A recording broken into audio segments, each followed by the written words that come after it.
I told you girls that we took hard times when we were in grade 12. Yeah, you told us. Yes. Told us. It was Yes. the novel that we studied the whole year. Next to the English curriculum, we had a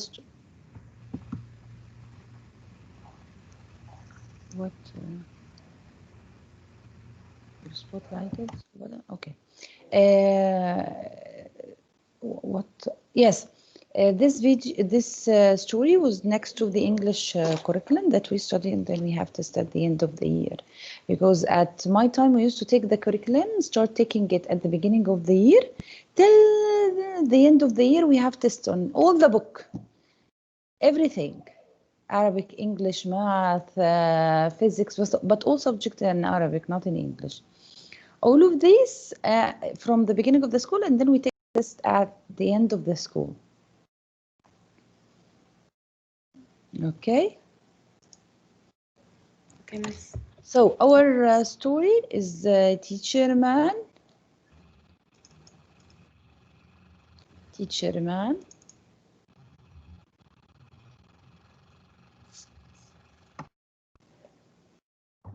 Miss, may I go to the bathroom? Yes, go. Okay. Teacher, which page? Yes, page 118, 118.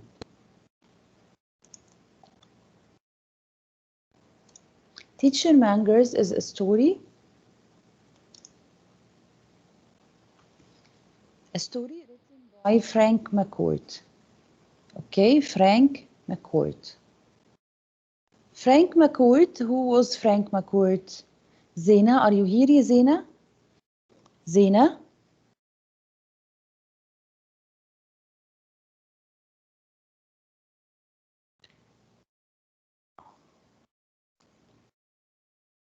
Joanna?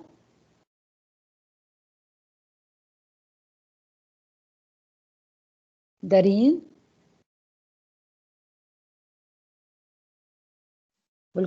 Miss Dareen is not yet in that period. Huh? Didn't enter. Who? Dareen. Sorry, miss, my laptop turned off. It's okay. It's okay. Okay. Balqis? Lojai? Yes, ma'am. Balqis? Yes, ma'am. Read Balqis. Read. Born in Brooklyn, New York in 1930, Frank McCourt was the eldest of 7 children. His family returned to Ireland to escape the Depression but found only poverty. When Frank was 11, his father left to find work and never returned. At age 13, Frank left school to help support his family, delivering telegrams and the Irish Times. McCourt returned to New York at age 19 and after serving in the U.S. Army, went to school at New York University, where he received a bachelor's degree in education after earning a master's degree from Brooklyn College in 1967. He taught high school English in New York City. So he was born in United States, but then he traveled with his family to Ireland, because at United States it was to escape the depression in economic. So he traveled to Ireland, and then he found nothing but poverty. Poverty is when he is so poor he couldn't even eat. Their father left them to find work, and he never returned back. Then at age 13, he left school in order to work. Yani younger than your age, imagine, put yourself in his place, that you are forced to leave school to eat, to feed yourself.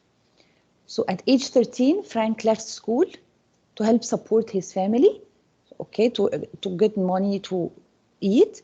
And then what happens? Delivering the telegram and the Irish Times, a boy delivering a newspaper, okay? Then he returned to New York. When he was 19, he studied. Okay. He served in the army, and he went to school at New York University, and there he received a bachelor's degree in education. Okay. And then he got a master. So girls, do you see how much he suffered? He left school at the age of 13 with no father to feed himself and his family. Okay, and then he returned back to United States, served in the war, and after the war he studied to take his degree, and then he took a master. Master is better than college. Okay. And he wrote this famous novel. It is very famous. Dareen, did you sign in or not yet? Yes, miss. Yes, read here, Dareen. Okay. Upon renting, he wrote Angel's Ashes, a memory about growing up poor in Ireland, published in 1996. It became an instant success, selling more than 5 million copies and generating critical acclaim. Among these awards was a Pulitzer Prize. Yes, he won many awards for this Angel's Ashes. Yes. McCourt followed this in 1999 with its Another Memory, and Memoir, and in 2005 with Teacher Man. About this time in the public schools, McCourt died in 2009. Yes. Okay, so his first novel was Angel's Ashes, and his second was Teacher Man. Okay, thank you, Dareen. Joanna?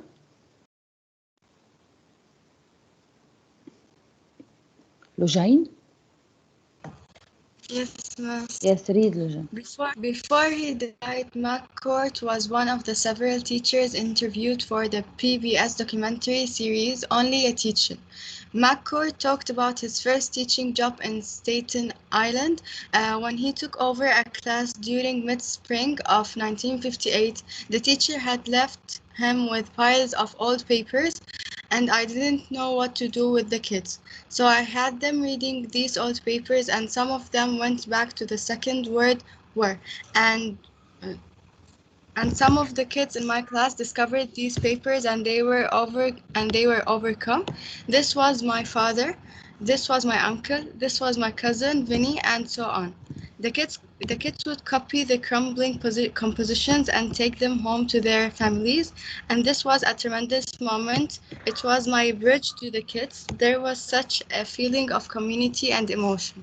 Yes, so he took a class at the in the midst of 1958, and at that time he was in Ireland, and the teacher before him, he gave him a pile of papers. He asked the children or students to read them, and when they read them, they found related letters or compositions from people, a student's uncle, a student's cousin, and so on. And that's how he got so close to the students, and he established his strong career. He was a great teacher. Okay, so whom are we talking about? This is Frank McCourt, the author of The Teacher Man that we are going to read today. Okay.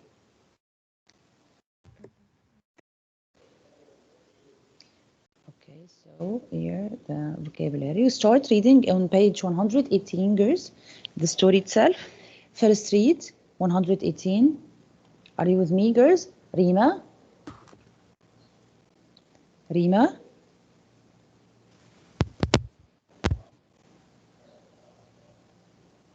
لا ينفضل. ريما, you answered. Okay, read Lina 118. لا ينفضل. On the book.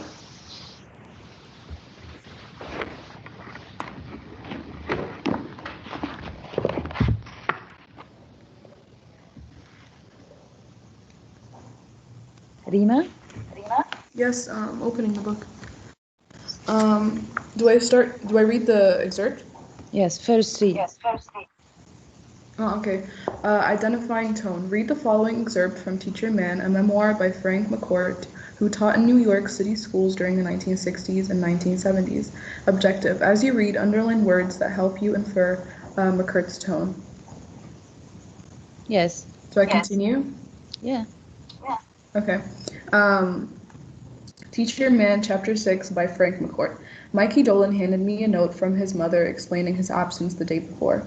Dear Mr. McCourt, Mikey's grandmother, who is my mother, 80 years of age, fell down the stairs from too much coffee, and I kept Mikey at home to take care of her and his baby sister, so I could go to my job at the coffee shop in the ferry terminal. Please excuse Mikey, and he'll do his best in the future as he likes your class. Sincerely yours, Imelda Dolan. P.S. His mother is okay. When Yes, Mikey handed me what is this? What is this, Yarima? it's the note that his mom sent to the teacher. Yes, and an excuse for his absence. Okay, so the boy delivered his teacher a note written from his mother, an excuse for his absence. Yes, continue. Mikey handed me the note so blatantly I forgot. Under my nose, I said nothing. I had seen him writing it at his desk with his left hand disguise his own handwriting, which, because of his years in Catholic primary school, was the best in class. The nuns didn't care whether you went to heaven wait or a minute, hell. Yarima. So when Mikey handed me the note, so blatantly, forget is fake. So the note was not from the mother, it was fake. Oh, under my nose, I said nothing. I had seen him writing it. I saw him. He was writing it on his desk, but he was writing it with which hand, girls? The left hand. Why do you think he used his left hand to write the note? So the teacher will not notice his handwriting. Yes, the teacher will not notice his handwriting. Yes. Thank you, Rima. Thank you. Layal Fadl.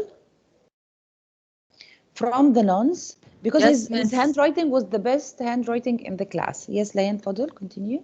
Miss, am I reading from the PowerPoint or the book? No, from the book, line 14. Line 4. I was keeping up with the PowerPoint. Just a second. Yes, miss. The nuns didn't care whether you went to heaven or hell or married a Protestant as long as your handwriting was clear and handsome. And if you were weak in that department, they'd bend your thumbs back till you screamed for mercy and promised calligraphy that would open doors for heaven. What does it mean, Yaliya? They're ruthless.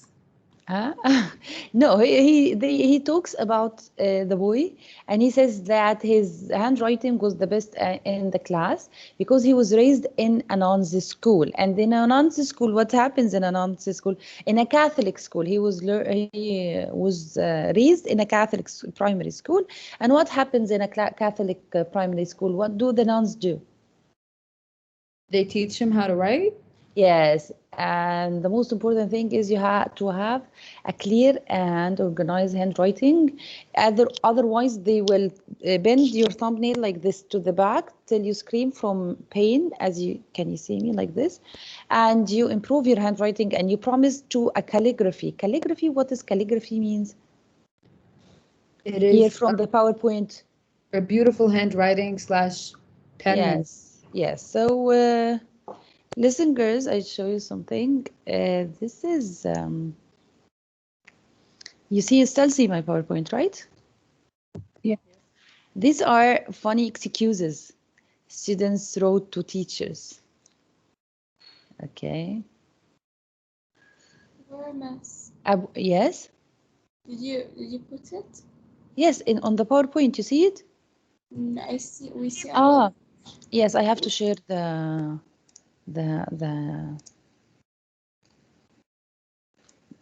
internet page.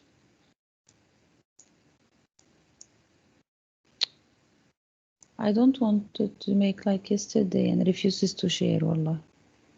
This is too bad. Wait a minute.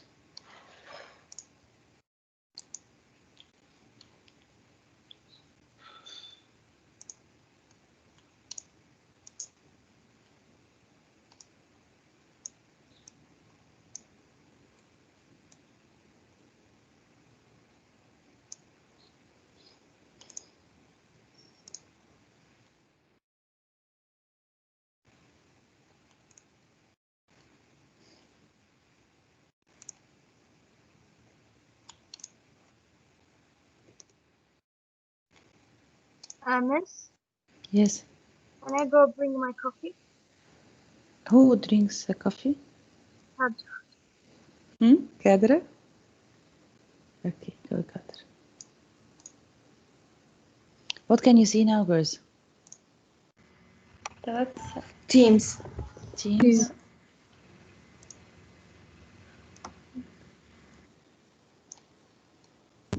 Miss, before you were opening Google, right? Can you see Google? Yes. Yes. Great. yes. Great. Okay. So Fatima, read. Here are some excuses girls students give their teachers. Read number 2. It's from a boy. I heard my sister say this once to my mom, so I used it as well. I started my period and I'm cramping real bad. I was 11 years old boy at that time. I used it. See, it's an excuse to the teacher. He doesn't understand what does it mean, so he said it as an excuse. A boy. You got it, girls? Oh my god, that's so stupid. Yeah. Okay. Yesterday I read one.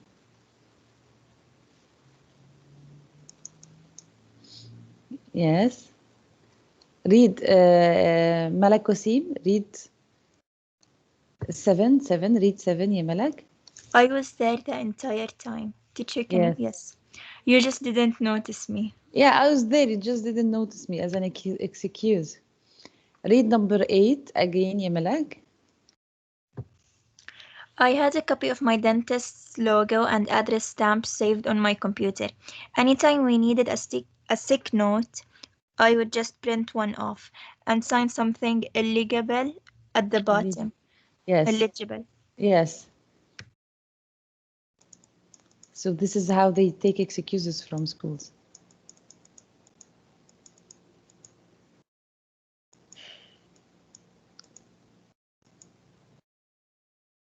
Here is it. Read 12, Natalie. In the sixth grade, I had a big math test I did not prepare for. I drank EPS to induce vomiting. I got to stay home, but the joke was on me. I threw up all day.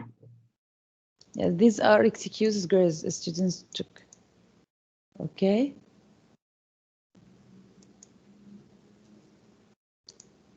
$14. Buthaina, read 14. Okay, miss. I claimed to have a cut of my toe. When asked about it, I showed them my bandage foot with cranberry juice on part of it. He put cranberry juice on his, or she put cranberry juice on her feet. Read 16, ya Buthaina. This really made me laugh. I once told a teacher 2 weeks before a school concert that I wouldn't be able to go because I would be sick. She just asked, "You will be sick?" And when I know that, she just dropped it. She either believed in my ability to see it in the future or thought by stupidity. Stupidity was just too much to even question. Okay, so these are some excuses, funny excuses. I used the excuse that I missed the bus for a month until the school caught on that I lived across the street. I could see my high school from my porch. Okay. Okay. So we go back to our presentation. Who's reading? Layan, continue, Layan, on page 119. Miss, are you sharing your presentation? No, not yet. I will share after. Yeah, no, 119, yes. Layan. Yes, an excuse note is not just a part of school life. Everyone knows their fiction, so what's the big deal?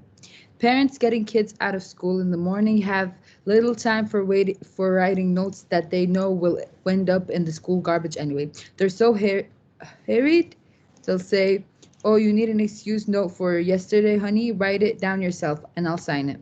They sign it without even looking at it, and the sad part is that they don't know what they're missing. If they could read those notes, they discovered that their kids are capable of the finest American prose.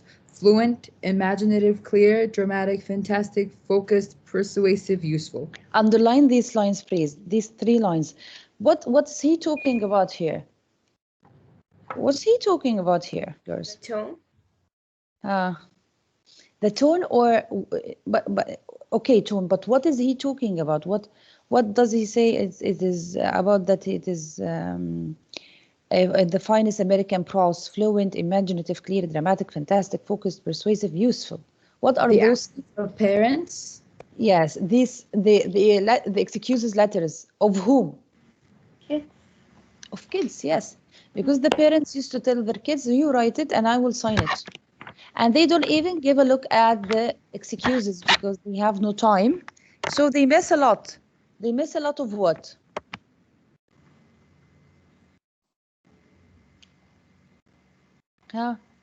They miss a lot of what? Of seeing, yes, of seeing their children writings. Yeah. Okay. So here is a question. Miss, How does the author feel about the forget excuse notes he has received? Miss, What was his? Yes.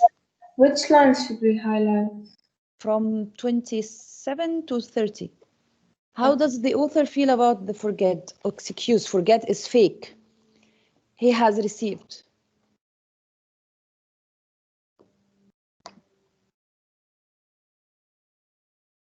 He just ignored.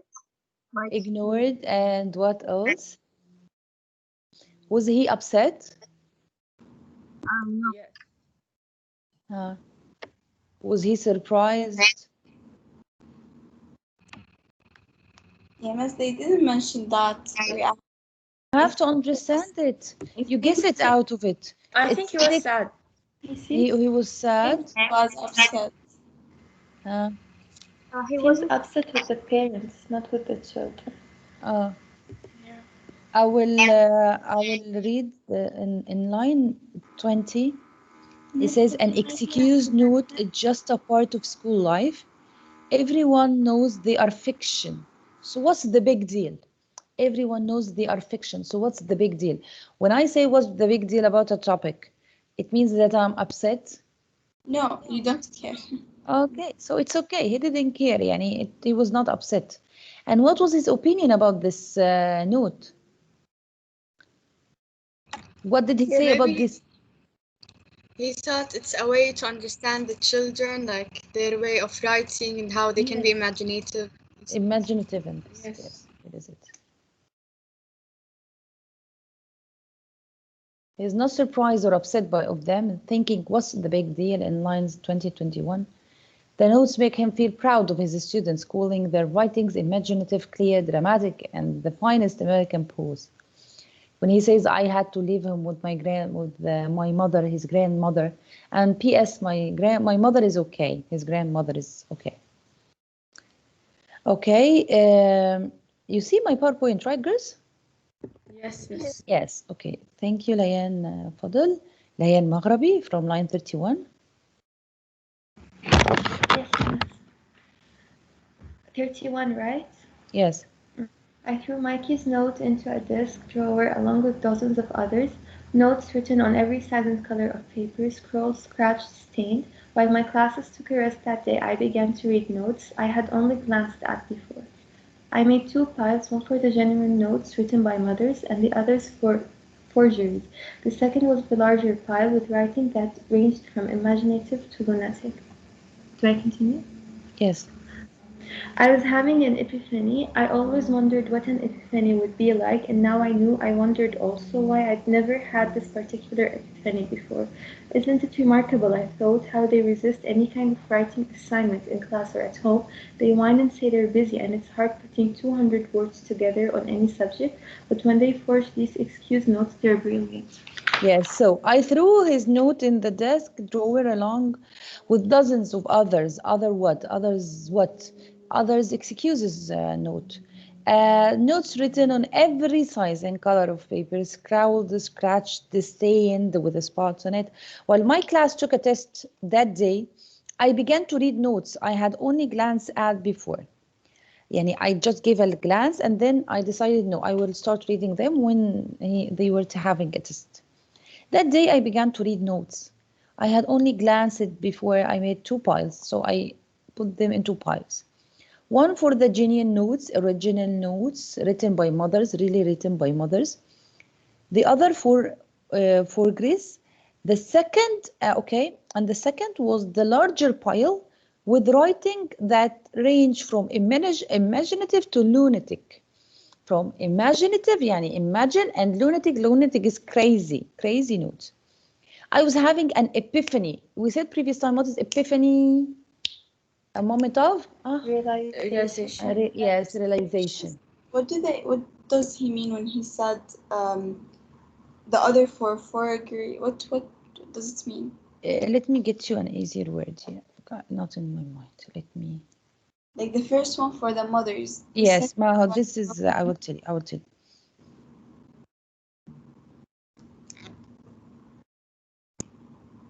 Fake. Fake. Okay. The other for fake. The second was the larger pile with which is the fake one, the forget one. Yes.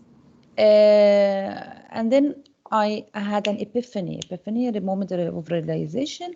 I always wondered what an epiphany would be like, and now I know. Now I realized. Okay. Yes. Isn't it remarkable? I thought how they resist any kind of writing assignment. They hate writing assignment as you do, girls. But look, they take writing assignments every day, and it's 200 words. You only take 4 lines, and you complain 2 times a week.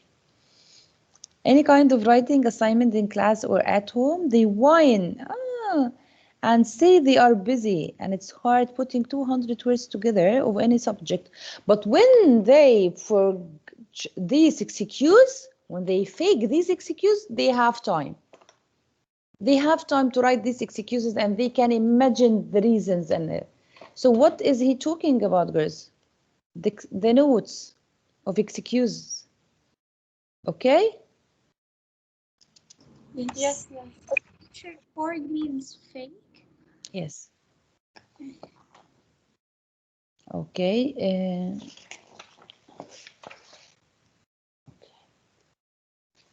Thank you, Layan. Sarah, read Sarah 120. Yes. The stove caught fire and the wallpaper went up, and the fire department kicked us out of the house all night. The toilet was blocked, and we had to go down the street to the Kilkenny bar where my cousin works to use their toilet, but that was blocked too from the night before. And you can imagine how hard it was for my Ronnie to get ready for school. I hope you would excuse him this one time and it won't happen again. The man at the Kilkenny bar was very nice on account of how he knows your brother, Mr. McCord. So what is this? What is this, Yisar? One of the notes that... Yes, the stove caught fire and the wallpaper went up, and then we had to, the toilet was, and we have to leave the department all night, and we didn't have toilet, and the toilet was plugged, and we had to use the bar's toilet, and it was also plugged. Okay, so it was so hard for Ronnie to come to school. So, should I complete? Yes. Okay. Arnold doesn't have his work today because he was getting... This is another excuse for Arnold. Huh? Yes, because he was getting off the train yesterday, and the door closed on his school bag, and the train took it away. He yelled to the conductor, who said very vulgar things as the train drove away. Something should be done. His sister's dog ate his homework, and they hope it shocks him. Her baby brother beat in her story when she was in the bathroom this morning. Look at this. Excuses for not doing the homework, girls. Imagine telling your teacher the dog ate my homework.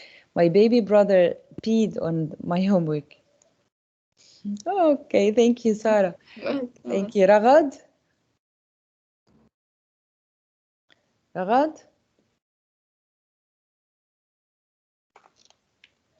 Ragad, where are you?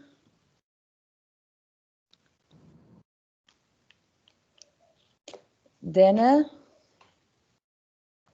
Shaheen, Dana Wael. But I think Rana and Dana said that they had a problem in the connection, I guess. Okay. Dana Wael? Yes, miss. Yes, read from 62. 62. In the book? In the book, yes. Okay, a man died. Yes, Yadan. A man died in the bathtub upstairs and it overflowed and messed up all her homework on the table. Her So big what brother is got mad this, at her and threw Yadana? her. Who is the man who died upstairs and what is this, Yadana? Dana, you were not with us, Yadana?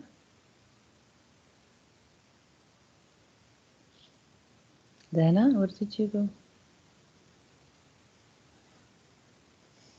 Najwa, read ya Najwa. A man that. Who is that man who died, ya Najwa? It's it's one of the students. A man died upstairs in the bathtub and the water overflow our house and it wet or messed up all Roberta's homework on the table. Yes, huh? Yeah, it only came on his table. Yeah. Najwa, 65. Miss Anna, do I read? Okay. Her big brother got mad at her and threw her essays out the window, and it flew away all over Staten Island, which is not a good thing because people will read it and get the wrong impression unless they read the ending, which explains everything. He had the composition you told him to write, but he was going over it on the ferry, and a big wind came and blew it away.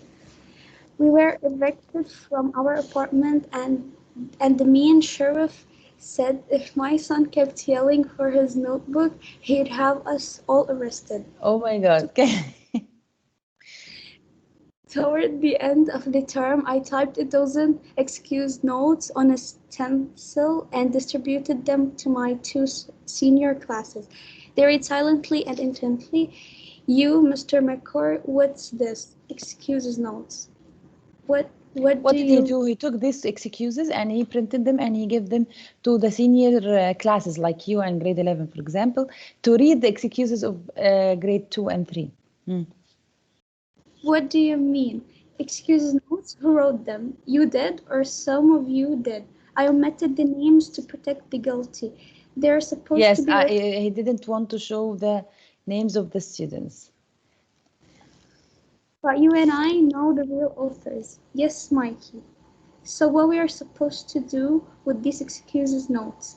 We'll all read them aloud, and I want you to realize this is the first class in the world ever to study the art of the excuse notes. The first class ever to practice writing them. Yes, the first class ever to practice writing excuse notes, girls.